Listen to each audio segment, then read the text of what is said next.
This video should help you with exercise 2G, factorizing by grouping. Another name for it is factorizing when, as written here. That requires a little bit of explanation because where does the a come from? This first line here, ax squared plus bx plus c, is what's known as general form. It's the general form of a quadratic expression with an x squared term. Remember, quadratics have an x squared term. And the a, b, and c are the coefficients of each term. So a is the coefficient of the x squared term. On our example below, 8 would be equal to a. B is the coefficient on the x term. In this example, b is equal to 22. And c is the constant term that has no variable part. In our example, it's 15. So in this expression, 8x squared plus 22x plus 15, a is equal to 8. Okay, a is equal to 8, which means a is not equal to 1. Up now, all the examples you worked on either had no coefficient in front of the x squared, just a 1, so just imagine that wasn't there, then we just had x squared plus something, or the number in front could be factored out as a greatest common factor for each term, or it followed a pattern like the perfect squares or the difference of squares. Now we're going to learn a method for dealing with other cases in general when a is not equal to 1. Because I've taken this from your textbook, we already know that the factors of 8x squared plus 22x plus 15 are here, 2x plus 3 and 4x plus 5. The reason why I've written it here is we want to see what happens when I expand this, where these various numbers come from. The first number, the 8, is maybe fairly easy to see. It comes from 2x times 4x. So that's where the 8x squared comes from. And the last one is fairly easy to see because that comes from 3 times 5. But it's the middle term that's tricky. Where does this middle term come from? Well, first we do the outside term and then the inside terms, then add them together. So 2x plus 5 is 10x, and 3 times 4x is 12x. And then I have my first and my last terms as well already there. When I add these together, I then get the 22. So it's quite complex where this 22 comes from, and when a is equal to 1, we can't just straight go to brackets by finding out what multiplies to 15 and adding to 22, because this also plays a role. This 22 didn't just come from adding 3 and 5 together, then it would have been 8, not 22. It comes from multiplying the 3 times the 4, multiplying the 2 times the 5, and adding the results together. So the method we have to use when going backwards from 8x squared plus 22x plus 15 is a bit more complex than what we've had so far.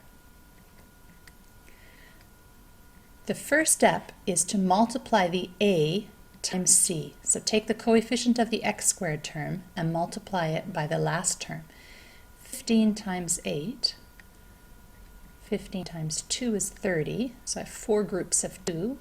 30 times 4 is 120. So 15 times 8 is 120. And then I look at what multiplies to 120 and adds to 22.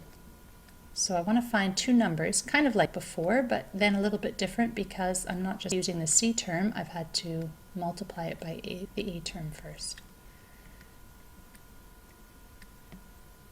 So 120. We know it's going to be 10 and 12 from this, so let's try that. 10 times 12 is 120, and 10 plus 12 is 22. And different than before, we now don't go straight to the brackets. We have to do something called splitting the middle term. So this 22x becomes 10x plus 12x. Doesn't matter what order you split the middle term into. I could have also done 12x plus 10x. We'll stick with this for now, but maybe you should try that on your own. See after you've watched this if you can do it the other way and put 12x plus 10x first. Okay, then what's also a little different is now instead of going straight to brackets, we're going to factor by grouping. So I take the first two terms as one group and the second two terms as one group. Remember taking this middle sign with the second group, and then factor each part separately. 8 and 10 have a common factor of 2, x squared and x, a common factor of x. I'm left with 4x plus 5. This one's positive, plus 12x. We'll take plus, and in common here is a 3. And I get 4x plus 5. And just like factoring by grouping before, these two brackets are the same. So I have 4x plus 5 to factor out. Since it's more than one term, let's put it in brackets to keep it together. And then I have 2x plus 3 left. And now I've taken 8x squared plus 22x plus 15 and turned it into its two factors, 4x plus 5 and 2x plus 3. It's the other way around from how I showed it up here, but remember the order you multiply in isn't important. You'll end up with the same answer, so it's okay to write it this way or this way. Let's look at a couple of examples where we don't see what the answer is from the beginning to see if we can still make the method work. So let's keep track of what we're doing as we go. The first step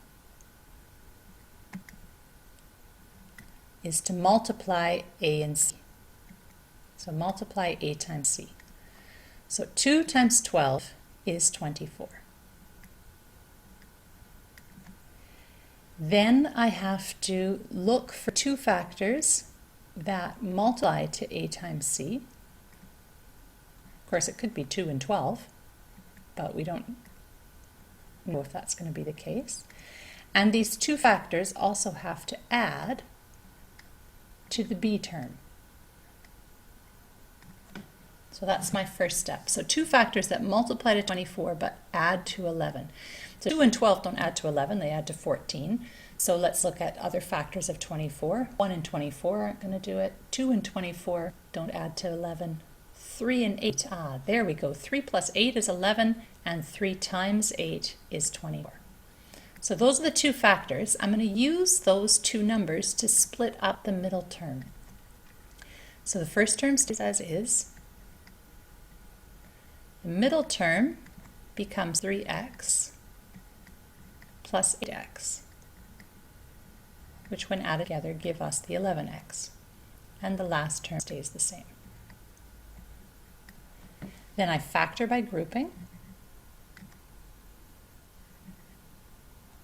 And so let's summarize that step here. The second step after I found those two factors is to split the middle term. Once we put the x back on, that just gives us the coefficients.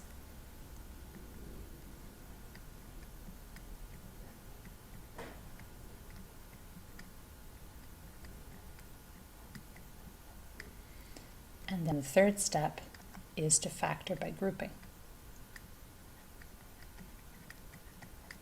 It might be useful to write that down.